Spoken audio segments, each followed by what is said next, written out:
Student, next very important term of stoichiometry. This is known as limiting reagent. This is known as limiting reagent.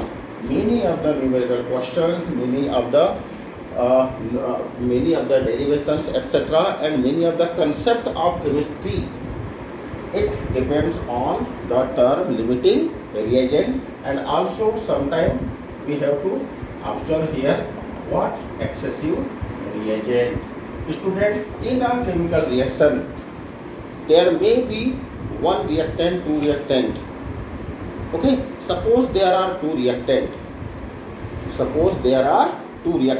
then which one will be called a limiting reagent or which one will be called excessive reagent? So limiting reagent is a reactant you can also call reagent which during which gets exhaust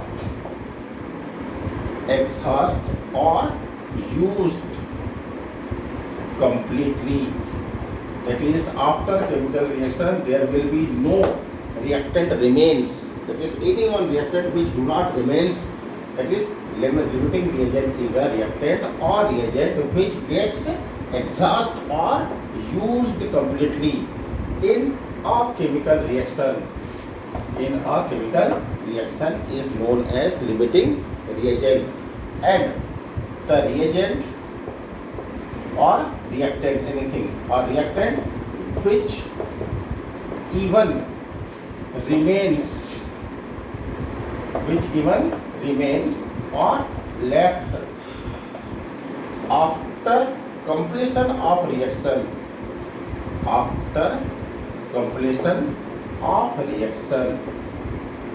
Reaction is called excessive reagent.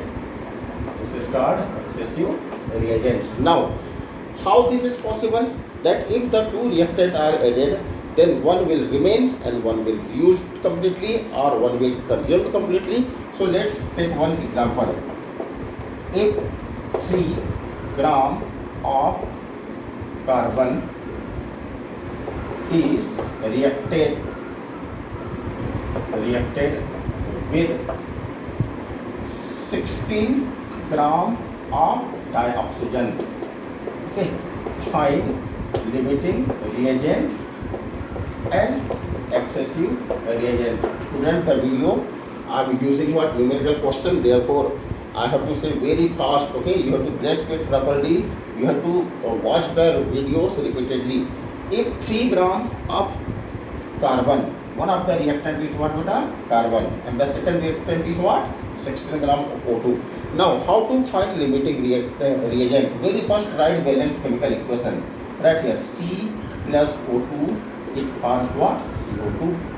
Getting? Now, when we apply the mole concept, what the meaning of formula given in the equation? It shows their number of mole. If there is nothing, it shows what? 1 mole of carbon. What it shows? 1 mole of carbon. If there is nothing, no number, therefore again this is called 1 mole of now what? O2. And here 1 mole of what? CO2. Now student, according to mole concept, how can we convert this mole into weight or mass? So 1 mole of carbon according to mole concept is called what? 12 gram carbon. What it called? 12 gram carbon. 1 mole O2 means this is called 32 gram oxygen, and 1 mole carbon dioxide means this is 44 gram carbon dioxide. So according to balanced chemical reaction, when the 12 gram of carbon will react with 32 gram, that is their proportion, their ratio must be 12 by 32. But given amount, are the given amount same? There is 3, there is 16. So is it same? This is not same. This is not same. Here it is 12 by 32, but here 3 by 16. 3 by 16. So now you start from the carbon. Okay, but given how many gram? 3 gram. Here it is given how many gram? 16 gram. 16 gram, that is you can call what? 0.5 mole. And 3 gram, so 3 of 12. 3 of 12. This is called 0.25 mole. Are you getting me? So here it is 0.25 mole, but given oxygen is 0.5 mole. Okay, but the carbon is 0.25 mole. So there is difference. The stoichiometry must be 1 mole by 1 mole. Whenever they will react completely. But here being it is 0.25 mole, so the oxygen will utilize only 0.25 mole. The 0.25 mole oxygen will remains after the reaction. Therefore, what we are saying? Carbon is limiting reagent because it is lesser than what? Oxygen. Oxygen was 0.5, but the carbon was lesser, means carbon was only what? 0.25. Therefore, student, here the carbon is limiting reagent.